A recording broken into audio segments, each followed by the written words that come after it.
Hello, everybody. Good morning. My name is Olaotan Atilade. I'm a sports photographer from Lagos, Nigeria, and I am currently at the WAFCON 2026. WAFCON is the Women's African Cup of Nations tournament, and I'm here with Ann. I would let Ann do an introduction. Ann is a woman of so many flowers. She has over 2 decades experience in sports photography, and I think it would just be nice for her to share a story with me and also share with you guys that are also watching that want to learn from somebody who has over 20 years of experience in the sports photography industry. So, Ann, please.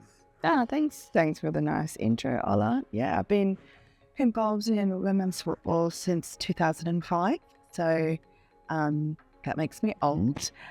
Some of you probably watching weren't born in 2005 or were very young. I got involved in women's football because I always loved football. I grew up watching Arsenal. I grew up watching the French national team. The first World Cup I really properly remember as a kid was France 98. And in Australia, I remember waking up at like 2 o'clock, 3 o'clock in the morning to watch it. And I just fell in love with the game. So when I started to play when I was a little bit older, I was about 16 or 17, I didn't really realise women could play football. And I didn't realise there was women's football and finding this community of women. And then when I started to grow a bit older, I wanted to make sure that they got their flowers and they got documented and they got their stories told. So I picked up a camera and started shooting. No, okay. That's very good. That is actually very good. Recently, what I found out is sports photography is most people that do sports photography, they have some sort of background in sports. And do you think that is a contributing factor to maybe helping them maybe documenting the game better, or what do you think? Because for somebody like me, I didn't play any sport professionally. Everybody plays street football. So the only thing I would say is at some point I was an athlete in my school where I just do 100 meters or 200 meters. Then I play street football. That was when I was younger, but I'm not even sure I know how to kick a ball anymore. But I just do this sport. So do you think that is a contributing factor to maybe more the passion, or what do you think that is? Yeah, I think a lot of people get into sports photography because they love sport, but I think there's also enough people who also get into photography and sports photography because they love art or they love storytelling. I got into sports photography because I love storytelling and I loved football. So it was the mixture of those two, and then the artistry of photography came later for me. So I think what was really helpful for me was in the early days that I knew football. I understood the game, I understood the flow, I understood, the patterns of play, all of those really key things that meant while I was still getting the artistry and while I was still getting the technical side of the game, I could at least get the shot. And now that I'm older and I've been doing it for that long, all of that comes in together. So you're marrying the sport that you love and understanding it and knowing, how a player is going to play, so you can anticipate the play, you can anticipate the game. So for example, I was speaking to a couple of young female photographers we've got here in Blinks and Sergio, and talking to them about anticipating the shot, anticipating the play. And you can sometimes do that if you understand the game. For example, if you watch a play and you can see a midfielder, you can see on one side all her passing lanes and options are closed down. So she's only got one choice, which is she needs to switch the ball. So because you know that, you can anticipate and have your camera already there to then be able to get that in-air action shot of a player bringing down the ball, because you already know that's the only option she's got to play that ball. So there's the game, and then the artistry comes into it. And over the years, building up your technique, learning the technical side of the game as the camera, what it does, how it does it, how you edit, how you select which photo you go with and which photo you don't go with. There's also skill and artistry in what you actually restrain yourself with and not post every single photo, how do your photos then, the last part is how do they then all come together to tell a story? And that's for me, that's a really important part is we're not just taking a collection of photos, we're trying to take people into the game, trying to take them into the moment, the emotions. So it's also, yes, it's a lot of the action moments, but it's also a lot of the quiet moments too that I think want to be part of it in the storytelling. Cool. Sure. So I would like to ask, at what point did you make the switch off from being a footballer to turning into an history maker, history maker in the sense that these images that we take, sometimes more or let's say 50% of them are not so impactful now, up until let's say about 5, 10, 20 years later, because we see older photos of Pele when he was playing and makes us get into the moment of this was actually this image was taken about let's say 30, 40 years ago, and somebody's seeing that image in 2026 and the person was like, the person can at least, even if the person was not there, the person can at least maybe relate to what was going on there. At what point did you switch from being a footballer to being a storyteller? I think the point where I knew I was going to be a much better storyteller than I was going to be a footballer. That was pretty early on. That was probably 4 years into me properly getting into football. So I started playing when I was 16, and then I stopped playing when I was about 20, 21, once I realized actually how I can make an impact is on the storytelling side. So that's probably when I made the switch, when I realized that, and people told me that I had an eye for storytelling, and then that sort of, picking up the camera wasn't actually something I thought I was going to do. It wasn't a natural next thing. My natural thing is writing. I've always been a writer. I've loved interviewing people like you're doing now.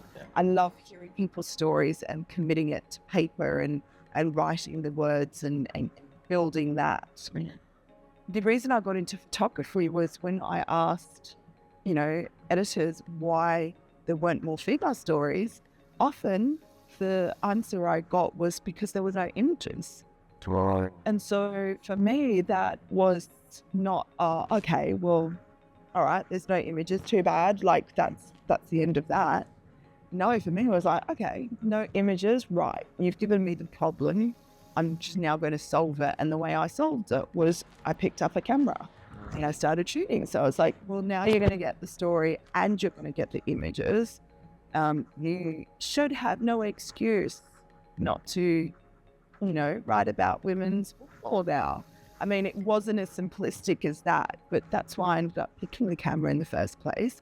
And I fell in love with that as another type of storytelling. Oh, okay, good. Great. I understand that starting something new or something that most people don't pay a lot of attention to may come with quite a lot of challenges. What are maybe a few challenges that you were able to get past, or what you experienced and how you were able to get through them? With women shooting women's football, and as a woman in a male-dominated field, what do you think helped you to gain advantage and also get past those challenges? Yeah, I think it's interesting because when you often go into a place where you are a minority, it can be really intimidating. I mean, I grew up in Australia, so as an African Australian, my family's from Uganda. I was born in Gulu in northern Uganda. I mean, I go by Ann, but my actual name is Ann Odong, which is a maturity name. And I mean, it was very obvious I was different in Australian culture, where we were in primary school and high school, primary school and secondary school, we were the only black family. We were the only black kids.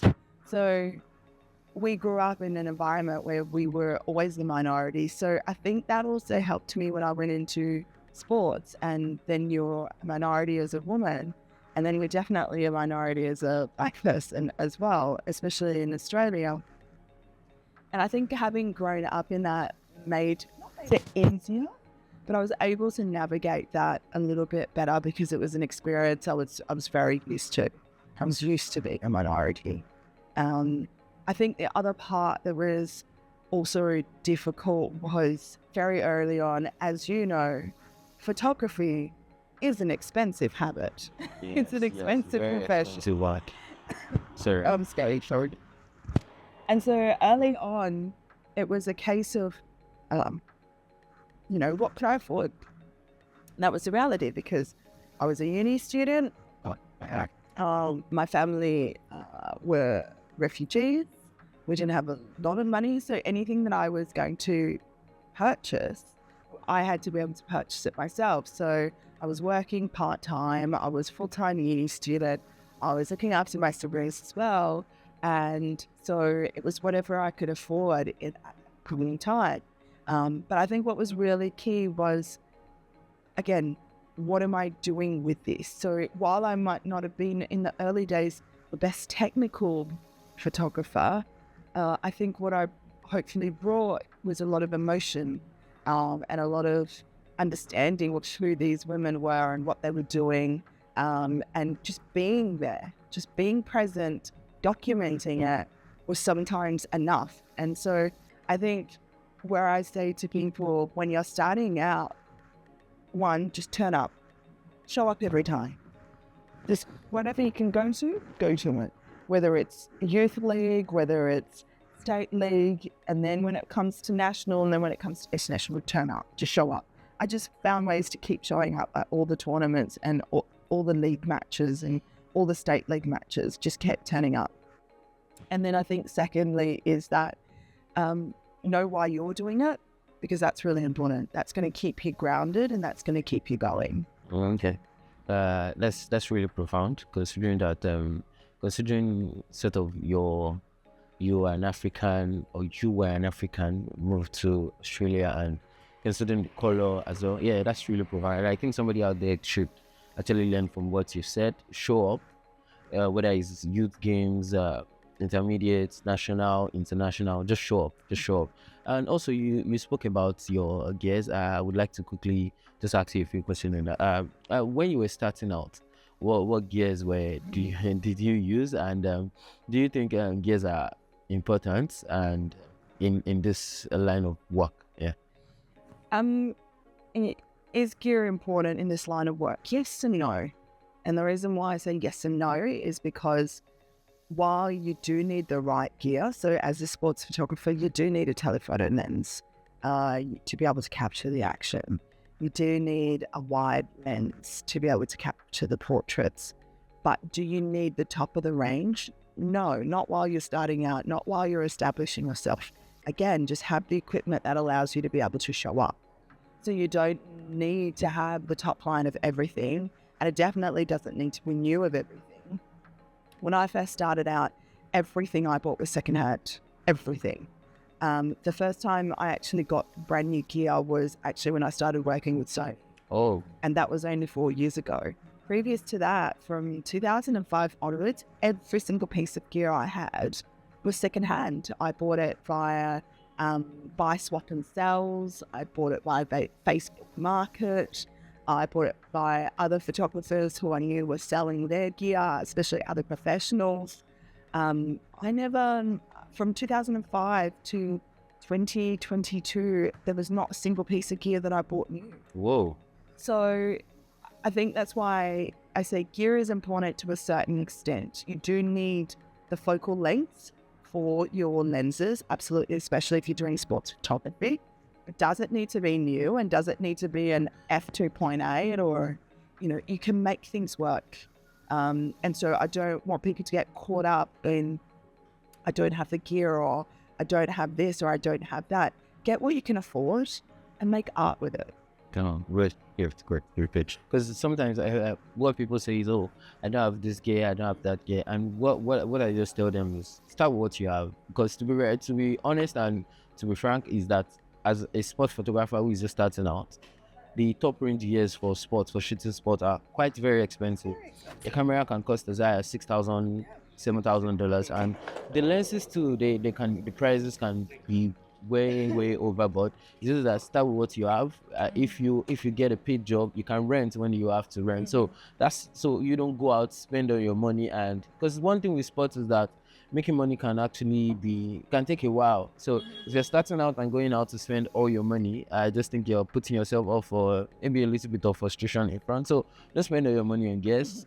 Buy the ones you can afford, and I think you can make good with those ones definitely. And hold on to it. I had my first 7200, which was for a long time, pretty much the only lens I held, which was 7200, and then a really it was a really cheap 50. So the 50 was my portrait lens, and the 7200 was my action lens. I had that 7200 for 10 years. Cool. Like really quality build.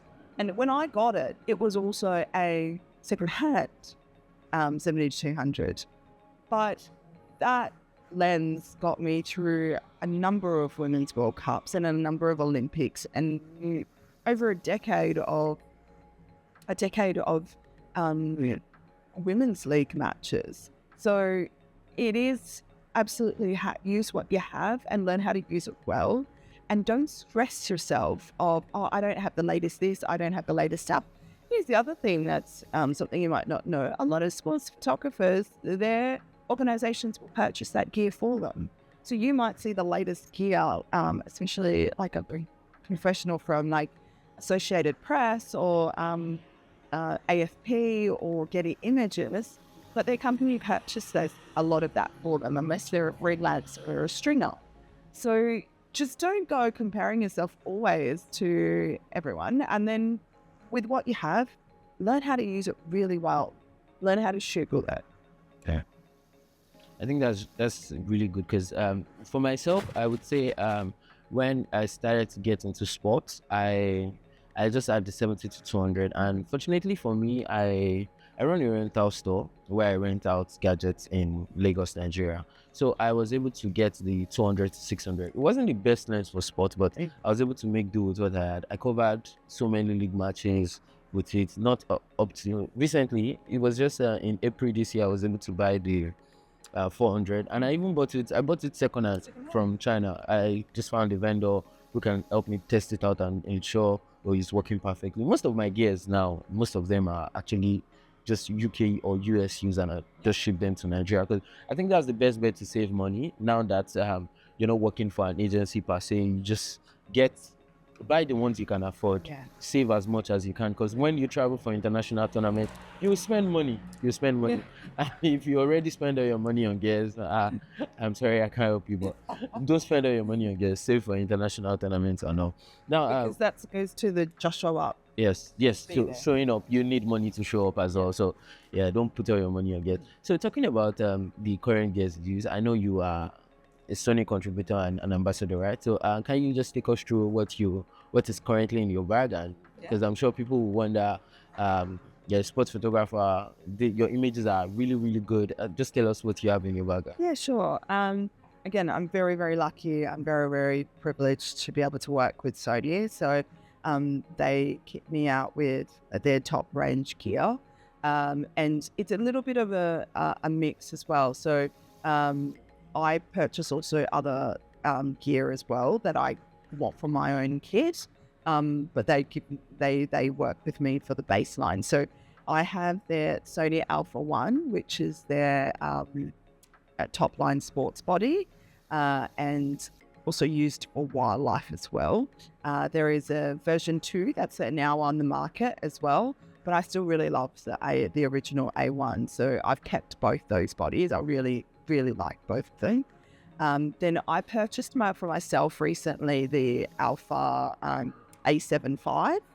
And I use that as a third body when I need it for a big tournament. And I really love it because it's a great portrait and also video. So you can do really good video with it. I haven't tested out the video, but when we saw the demo, it looked incredible. So the A75. Then what have I brought with me a couple of things, and I left quite a few things at home as well. And the reason why is because when you're traveling, having a lot of gear is difficult to lug it out. So you have to be smart in your kit and you keep yourself versatile. So that's why I always try and, like when I'm going on if I have to move around a little bit, I will keep my kit really light and it just stays in my roller bag. Pretty much everything can fit in my roller bag and my backpack together. So I don't like to do more than that because I'm also very scared of checking in my gear. Yeah. So I like to make sure I also have my gear on board. And that's one of the other good things about the Sony gear is it's very, very light. So I keep a lot of things in this. So it's going to sound like a lot, but that's because it's all very light. So thank you, Sony. So with the A1 bodies, I've got 2 of those. Those are my main. And on those, I put a 300, 2.8, which I purchased as well. And then the 50 to 150, which is an F2. The 50 to 150 is a new lens that came out last year. It's incredible. Yeah. So that's, I'm slowly using that a lot more with my photography because of the fact that it really replaces that 24 to 70 and that 70 to 200. So I've still bought the 24 to 70 because I'm walking around and I use that for travel. I really love to use that one for a travel lens. But for the sports, I'm actually using 2 lenses. I'm using the 300, and when it's a bright, beautiful day, like we've had the afternoon matches, which has been really great, I've been able to use a 1.4 extender. So that then takes it to 420 at f4. And then the other thing that Sony has within the cameras that is the APS crop. So when I add APS crop, I go now from a 300 lens to a 500, which versatility is incredible for you. And then the 50 to 150, again, when I use the APS crop, that takes me up to 200. So essentially I've got 50 to 200. And that's at f2 at f2. So with those 2, incredible versatility. It lets me pick and choose what I want to do, how I want to do it. And then just on the sideline, essentially I just sit with one strapped here or one strap there, and those are the 2 that I play with. Every now and then I have taken out the A7 V with the 24 to 70 if I've wanted to in a bigger match, like I'll do that for the final. But apart from that, it's really kind of stayed in the bag, and I've really kept to sort of that setup, and that's pretty much shot, I'm saying 95% of my images during this tournament. Great. Because sometimes when I look at her on the pitch, and she's one of the most light. She carries the lightest weight on the pitch, and I sometimes I just wonder because she doesn't use a monopod. You don't really need a monopod with a 300 and a 50 to 150. So yeah, I'm struggling with my 400 with a monopod and my 70 to 200. I use older gears, so my gears are heavier. So sometimes I just use it as a motivation to say, okay, yeah, that's the way to go. But it's all good. And again, I know I'm an ambassador and I talk it up, but it really is one of the benefits. Even with the 400, and I thought about getting the 400 at the time, and this is what I mean by using what you've got as well. So I could have got the 400 lens, or I could have got the 300 with a 1.4 converter and the A7 V. And so in my mind, it was better for me to do that setup and list everything that I've got. So even now with everything that I've said there, I'm up to 500 for the same amount of money that it would have cost. Or even lesser. Yeah, because the 400 is way more expensive. Exactly. I think the 300 is about $6,000, then the 400 is about I think 14. Yeah. Or $14,000. So that's also the calculation that I made of like, okay, what do I need? What's going to be better for me in the long run?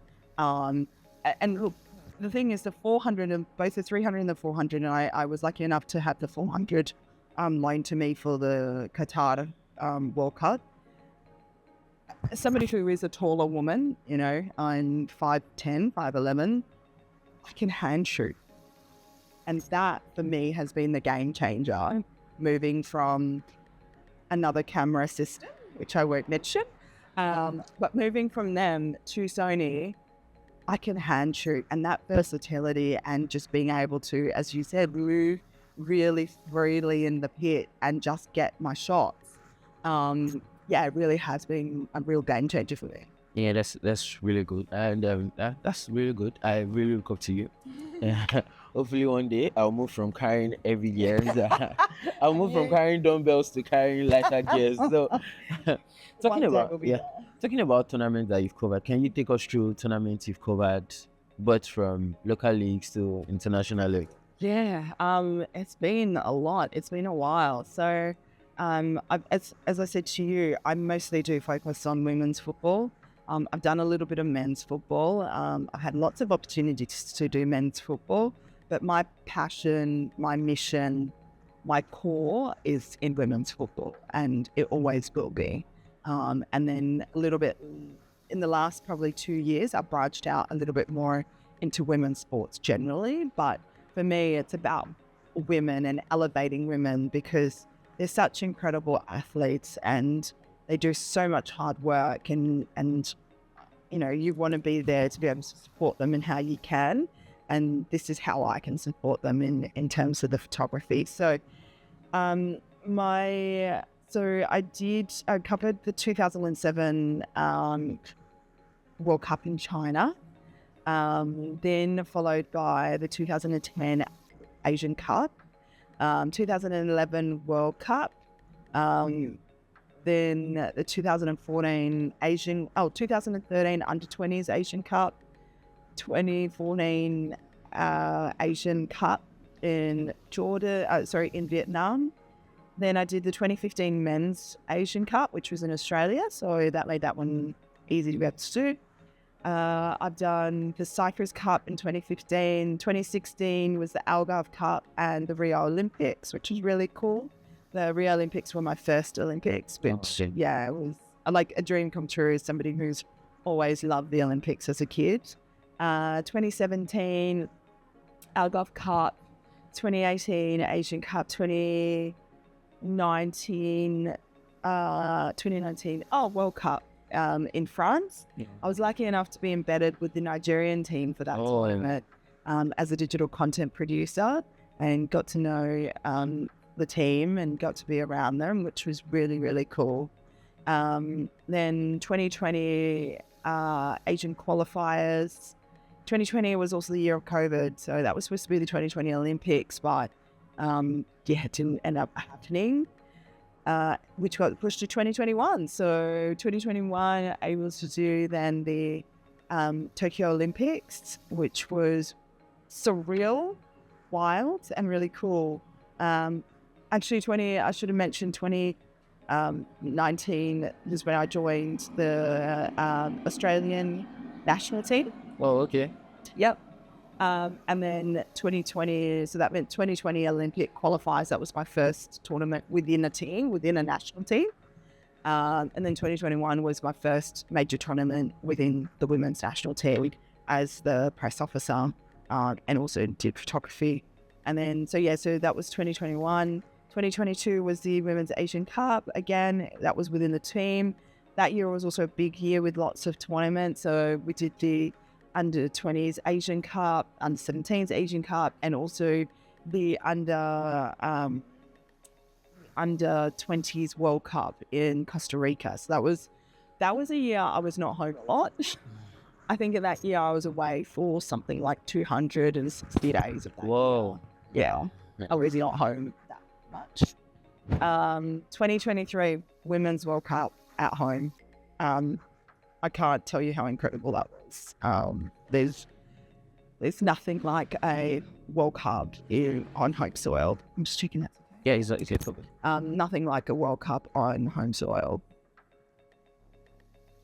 Yeah. So that was absolutely incredible. And then, there was the Then 2024 Olympic qualifiers again, under 17s Asian Cup, under 20s Asian Cup. Then the Paris Olympics, that one was not as fun because we didn't do so well. We were out in the group stage, so that one wasn't as fun. And then the 2024 under 20s World Cup, which was in Colombia that year. Again, that was a year that I spent quite a bit away because there was also the international windows that I travelled on. And then 2025, I did Tournament of Nations. I did a Four Nations tournament as well. And She Believes Cup. And then I finished up with the Federation, the Australian Federation, and the national team in July of 2025. And then later in the year, I did a FIFA series. And 2022, I forgot to add the Men's World Cup in Qatar. For that tournament, I was embedded with the Cameroonian team. Okay. Which was very cool. This is why I support Cameroon. Sorry. Okay. Fair. Out of apart from Uganda, and then Cameroon is my second national team in Africa. So Cameroon, and then the Men's Asian Cup as well. So it's been a lot over the years, but again, I think we had this conversation, you and I, was on top of that major tournament experience and international tournament experience, I've done a lot of what people would consider smaller things, which is like the National Youth Championships, which is your national championships for your under 15s and your under 16s players. I've done state championships and high school championships. I've done our state league, and then I've done 18 seasons of our women's national league. On top of that, I've done things like going to like school gala days and covering those for the federation. And the reason why all of that is important is because every time you pick up the camera in those situations, it's an opportunity to learn. It's an opportunity to try something different, try new things in a less stressful environment where if you stuff something up, it's not really going to matter that much because you can't try new techniques and you've got to make sure you capture the action. So I love going to all types of football matches and football games because every single time I get a new piece of information or I try something different that I can then take into international tournaments. I learned like how to properly do low shutter speed work and panning work during that in high school and local league matches. And then I can take that into the international level and I know exactly what I'm doing in that space. So that's why all of it is super important. And don't think of things as, oh, that's important and that's not important. No, they're all important. Yeah, well, then shooting local tournaments or local sports events are really very important because for me, I would say one of the things that gave me very, very good experience in shooting sports is because I started as a portrait photographer. So one of the things that gave me a really good experience is covering games where there's no pressure for me to deliver. So for example, I shoot in the Nigerian league. We have both the MPFL, which is like the main league. Then we have the subdivision league, which is NLO, NLL and co. So majorly I shoot MPFL on Saturday, which is the main league on Saturday. Then I shoot the NLL and the NWFL on weekdays. So sometimes the match happens immediately after each other. So let's say NLL in the early afternoon while the NWFL late afternoon. And that's helped me to learn so much better, which I even see that, okay, I've improved so far. Even, that comes in showing up and also using what you have. Then when I had the 200 to 600, I was able to get at least very good images with what I had then. And even with better gears now, it made me also do better. Because one, I have the experience, and I'm familiar with the gears that I use and how they work. So showing up matters, understanding what you have, and don't consider one is a smaller tournament and one is a bigger tournament. Because at the end of the day, when you get to the bigger stage, it is what you are also doing at a smaller level that will also help you to get better images and better stories at the bigger tournament. Yeah, And I think also part of it too is building connections. Some of the reasons you get some of the best photos, particularly with athletes, is because you've built a connection with them. And often for me, that building a connection with them starts when they're quite young. So when I'm photographing them in an under-16 youth championship, or when I'm photographing them at an under-17s tournament, an under-20s tournament, and then very, very quickly they're in the senior team. And by the time they get to that senior team, they might have seen you for 5 years leading into that. And suddenly you're not a stranger because they're used to seeing you in this space. So when they get to the senior team, it's like, oh, hey, Anne. Like, it's not, who are you? And da-da-da. They already know who you are because they've seen your face in and around the pictures for that 5 years leading up. While with other photographers, they don't know who that person is. So you become a familiar face and they're more likely to give you that emotion in the camera or run. Sometimes they even look for you. Exactly. And that is the cool part of showing up consistently is you become a fixture that people see and know and build a relationship and a rapport with. And in particular, very much so, women's sport, like they like to know who's around them.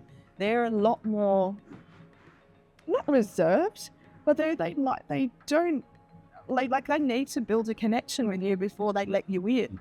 And so showing up, turning up, being there, supporting them, they get to see, oh, this person cares. They actually really care.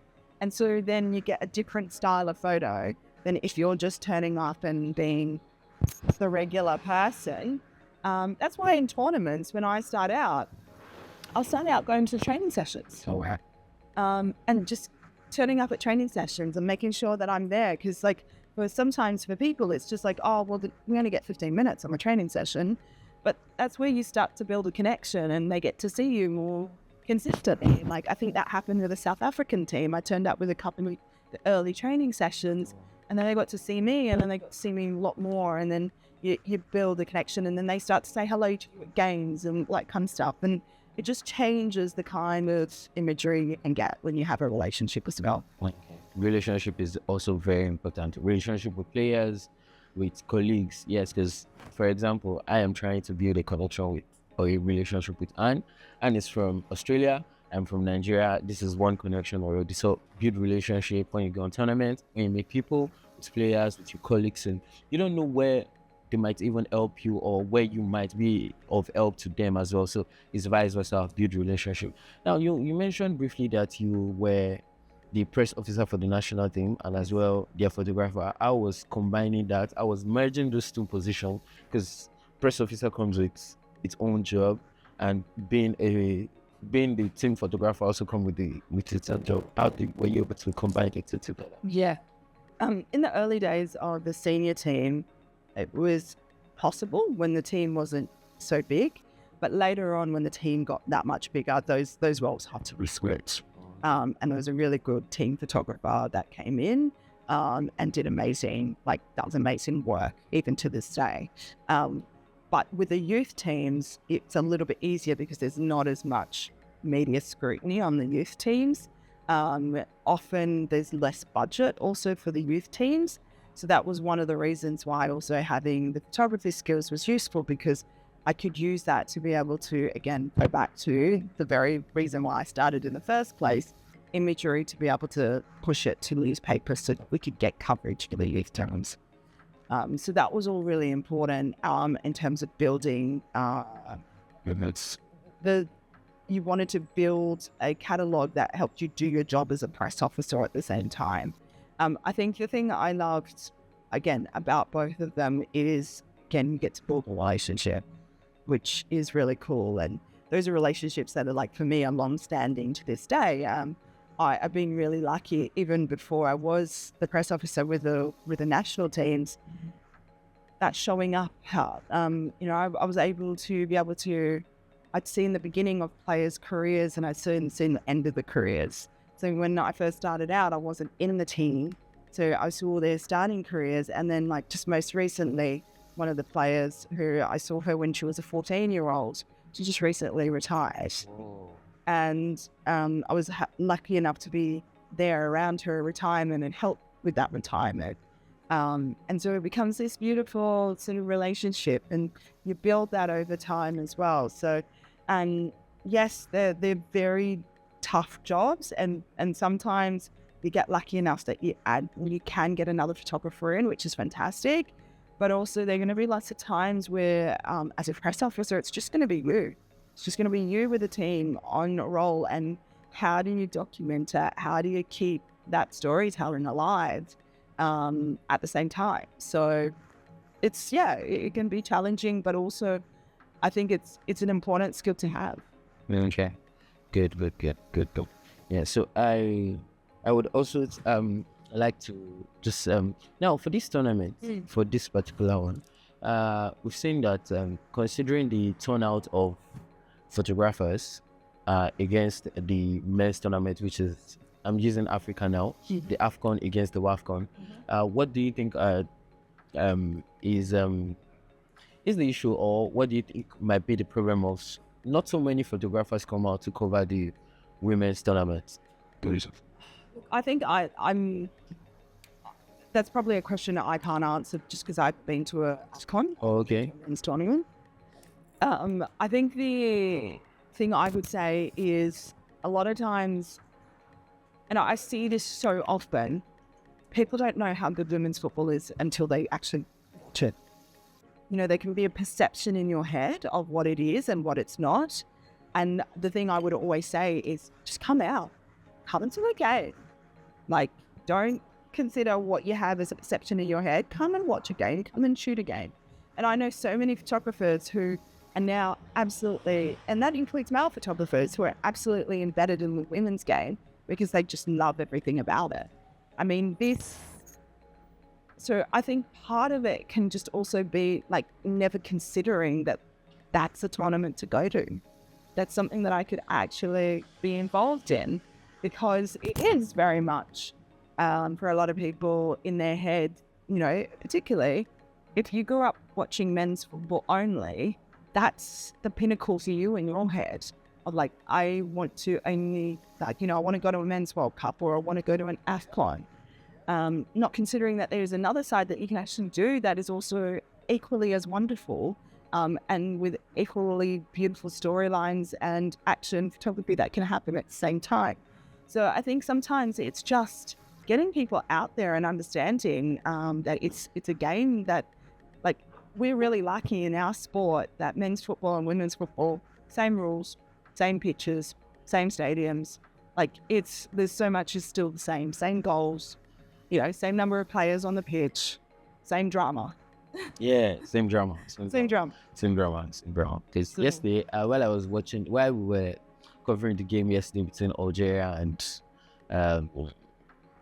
Morocco, and when Morocco lost the penalty, it was almost similar to when their male team also lost the penalty against Senegal in the AFCON final, and I'm like, whoa, almost same scenarios. So it's just that more people should get involved in women's football. It's actually interesting. This is my first international women's tournament, and trust me, I have been blown away. The actions, everything, the gameplay. Now, African women's football is massive, and I think everybody should key into women's sport out. See how it goes. And so I think one thing I will say that I have noticed as a difference, and having been at the men's side and having been on the women's side and in both, there is a camaraderie in women's sport that's quite different to men's sport. That is one difference I will say. I mean, yes, we're all doing the jobs, and we're doing it for our various sponsors, federations, freelance. But ultimately, people understand that we're all trying to do the same thing, which is grow the game. Yeah. And there's a special kind of camaraderie that builds up because we all understand the fight that we're having within our own countries to grow the game. Yeah. And so when you come here, we can talk to you and Justina from Nigeria about what you guys are doing to push and grow the game in Nigeria. You can talk to the team from Ghana, Raz and Blinks, what they're doing there. You can talk to Sergio Baldes from the Gambia, what she's doing there. or Zakes from South Africa and what he's doing there. You know, even just saying all these names now, 3 weeks ago, I didn't know anyone from the African continent. But in just 3 weeks, because we are all fighting similar battles, similar systems, similar want to do better for these girls, to build a community with one another. And it doesn't feel as competitive or as gatekeeping that I feel like sometimes in men's sport, it can be a bit gatekeeping. You know, like you guys have asked me so many questions and I don't care. I'm going to tell you. Yeah, Like, she's actually telling us a lot of secrets. but what's the difference in me telling you? Like, it doesn't make me any worse as a photographer if you get better. In fact, it's better for the game if you guys are all getting better and all doing more in your own countries. And where each of us in our own little spots is rising the game, that's good. And I feel like that community in women's football and women's sport is so beautiful and so important. Very important, very, very. And just a little secret there, and it's maybe an appreciation to Anne. Anne has been sharing so much knowledge, and with me off the camera and other guys too. That's why I said, oh, let me bring Anne and let her speak to you guys too. So you can check Anne on Instagram. Anne's page is Ann Odong, right? Is that correct? Ann Odong. I will put the link in the description below, so you can as well just go on her page and show some love. So I would say that starting out, I know there are every people you look up to, just as there are some people who look up to you now. Can you share a few of those people you look up to? Yeah, when I was starting out, when I was going to games early on in 2008 to 2010, again, not a lot of photographers at women's matches. Getty Images had the contract in Australia for the Women's League. And so often when I was going to games, it was me and the Getty Images photographer at the game, or maybe one or two other people. So I got to know a lot of those guys, and they were guys. Like, again, for a long time, I was the only female photographer on the sideline. So people like Cameron Spencer, who's one of the preeminent photographers in Australia, he's absolutely incredible. He covers multiple sports. Football is primary, and the sport he loves probably the most is athletics. He shot this incredible, like, world famous Usain Bolt photo. Ooh. Yeah, he's absolutely fantastic. I also really love Ryan Percy, who was in Australia. He's now based in the UK. I know Ryan. Yeah, you know Ryan. Yeah, Ryan's work is unbelievable. So that will kind of work. And then there are a lot of female photographers that I also look up to. I love Naomi Baker from England. She does work with the England women's national team as well. I also love, there's a photographer called Harriet Lander. She's the team photographer for Chelsea Women. She does some beautiful portrait work. Her sports photography is also like really amazing and wonderful. So she's really great. And then there's Australian female photographer for Getty Images called Kelly Delfina. And Kel, again, does some beautiful work across multiple sports. So I've been really lucky to be able to meet all of them and see the work that they do firsthand. And see absolutely and I just follow a lot of photographers on Instagram. I think that's the other part too, is always be curious and see what other people are doing, what other work they're putting together. Be complimentary. Like, there's, again, I just go back to, there was just no need for the jealousy or need for the gatekeeping, because we're all trying to do a similar thing. And so I follow a lot of photographers on Instagram because I love seeing the work that's coming out and what people are doing to push the boundaries. What new angles are they trying? What new camera lenses are they putting together to tell and put this story together? So I'm forever tagging, following, looking at people's work. And I even do that before a tournament starts. It's like I sit down and do a vision board for what kind of imagery do I want to put out as my whole collection from a tournament. I was saying this to the girls, like, don't just shoot the action, like, be deliberative in how you shoot. Frame it in your mind and then go and execute it as well. So before a match and even before this final, I will sit down and I'll go, okay, when this final collection is shot, what do I want it to look like? What shots do I want in terms of my detail shots? What term do I want in terms of my wide, my tight? Of course, the action's going to come to you, but there's a lot of stuff that you can also pre-plan in your head in how do you want this collection to end up looking at the end of the night. Okay, dope. Very important. Plan the type of images you want to have at the end of the day. Yes, there's so many things that happen in the game. In the game, there is emotion, there's action, there's the part there's the team that will be happy, there is the team that will be sad. Then your stories should actually tell the story of how everything started and how everything ended. So Yeah. that's very good. So I would like you to just give maybe a short or an advice to somebody who is trying to get into sport. You said so much already, so I just want something punchy that they can get and one second. Yeah. Just okay. Yeah, I mean, I think I've said quite a bit, so I will start off with just get started. Don't think about, I don't have this gear, I don't have that gear, I don't have this gear. Find a way to get started. So whether it is buying an entry-level second-hand camera and a decent lens, in terms of like it makes sure it's got the right focal length. You can start off with a 70 to 200, which is a good one. Just get started. Secondly, just show up. Keep going to places. Keep asking about events. Keep asking about gala days, about carnivals, about leagues. Find some way to just be shooting all the time. That is how you're going to grow. That's how you're going to start to understand the game. And that is how you're going to build your experience and your portfolio. And then the third one is keep learning. Learning about other photographers, learning about other types of ways of taking photos, other events, all of those kind of things. You just got to keep learning. And so keep looking at other ways to be able to grow, whether it's YouTube, whether it's looking at other people's photos and trying to figure out how they took that photo. We need to keep learning and be curious. Okay, you've heard it all from Anne. There's little or nothing more I can say, and I shared a whole lot of knowledge. And if you find this content engaging, you can also share to people. I'm sure there will be people out there who needs to see this video that you need to share them with. So share the video, like, and also subscribe to the channel. Make sure you do subscribe to these channels, which is doing great.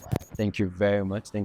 I will link an Instagram page in the description below. Make sure you check out, like our work, and I'm sure when you go through our images, you would have a feeling of what has happened in the WAFCON so far and all the other tournaments that she has covered. Yes, so show some love, share our work, like a post, and that's how much you can do. Just like our work. Liking our work and sharing our work means we resonate with you and you're giving out, we really like what you're doing. Support any creative out there that you know. Show them support, show them the love and care that they deserve. Thank you very much, Anne, for doing this with me. Thanks, I really hope for another tournament, I'll be looking forward to another episode with you. Thank you very much. I really do appreciate it. Thank you. Thank you.